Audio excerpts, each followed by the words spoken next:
Tuan-tuan yang mengalami masalah batuk berdarah, tuan-tuan cari pokok jenjuang. Macam mana rupa pokok jenjuang ni? Macam depan cucu Adam ni. Nampak? Allahumma salli ala Muhammad. Tengok daun dia. Daun dia jenis macam ni lah. Dia berwarna merah, daun dia panjang-panjang macam ni.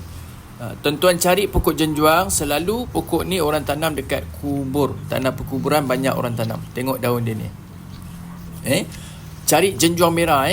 Kemudian Allahumma salli ala Muhammad, pastikan pokok jenjuang merah tu seperti yang dalam video ni, tuan-tuan pergi dekat akar dia, tuan-tuan gali akar dia. Dapatkan akar dia dalam segenggam pun dah okey dah. Kalau tak dapat banyak, dapat segenggam pun okey. Dapat lebih lagi baik.